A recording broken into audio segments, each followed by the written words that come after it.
దీపావళి పండుగ వచ్చేసరికి అందరికీ కాలుష్యం గుర్తుకొచ్చేస్తుంది.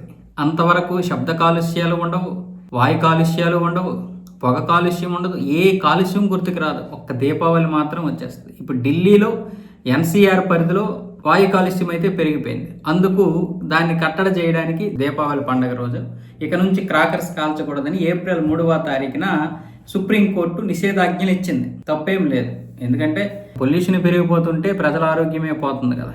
కానీ అది కేవలం దీపావళి పండుగను మాత్రమే దృష్టిలో పెట్టుకొని చేస్తే ఎలాగా? మిగతా ఎక్కడ జరగడం లేదా? దాన్ని కూడా దృష్టిలో పెట్టుకోవాలి. నిషేధాజ్ఞలు అందరికీ ఉండాలి.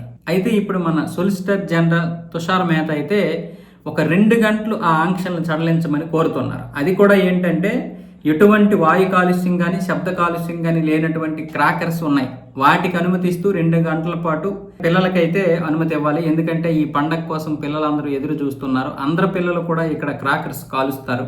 అయితే ఈ క్రాకర్స్ వల్ల ఎటువంటి శబ్ద కాలుష్యం కానీ వాయు కాలుష్యం కానీ ఎటువంటి పొగ రాకుండా ఎటువంటి శబ్దాలు రాకుండా తయారు చేశారు. వాటికి అనుమతి ఇవ్వాలంటూ ఇప్పుడు ఎక్కడెక్కడ ఏ రాష్ట్రాల్లోనైతే నిషేధాజ్ఞలు ఉన్నాయో వాళ్ళందరూ కూడా సర్వోన్నత న్యాయస్థానం సుప్రీంకోర్టును అయితే కోరారు. దీని గురించి ఇప్పుడు బిఆర్ గవాయ్ గారు కూడా ఆ ధర్మాసనంలో కూర్చున్నారు. ఆయన కూడా దీని గురించి ఆలోచిస్తున్నారు ఆ మిగతా జడ్జీలతో కలిసి. అంటే మన పండుగను చేసుకోవడానికి మనం అడుక్కోవడానికి వస్తుందంటే ఇందులో నిషేధాజ్ఞలు ఉండడం తప్పేమి కాదు, కానీ కేవలం మన పండుగల్ని మాత్రం చూడండి, ఎక్కడ పడితే అక్కడ ఇచ్చేస్తున్నారు. దానివల్ల కాలుష్యం పెరుగుతుందంటే మనం చెయ్యం, తప్పేం కాదు. కానీ దీనికి అనుమతులు ఉన్నాయి. కొన్ని కాలుష్యం లేనటువంటి క్రాకర్స్ ఇప్పుడు వచ్చాయి. భారత ప్రభుత్వం దాన్ని అనుమతిస్తుంది.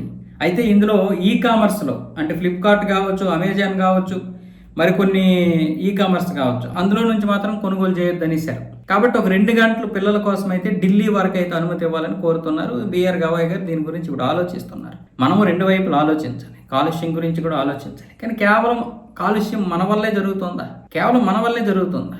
అది ఆలోచించాలి. ఎంత శబ్ద కాలుష్యం, రోజుకి 5 సార్లు, ఇక వాహనాలు, ఇలా రకరకాల కాలుష్యాలు ఉన్నాయి. దాని గురించి కూడా ఆలోచించాలి కదా. ఇంకా రాజకీయ నాయకులు పార్టీలు గెలిస్తే టపాస్కాయలు, ఓడిపోతే ఒక బాధ. ప్రతి ఒక్క రాజకీయ అంటే బీజేపీ అని కాదు, కాంగ్రెస్ అని కాదు, టీడీపీ అని కాదు, ఏ పార్టీలైనా సరే ఎంత ఇది చేస్తారు.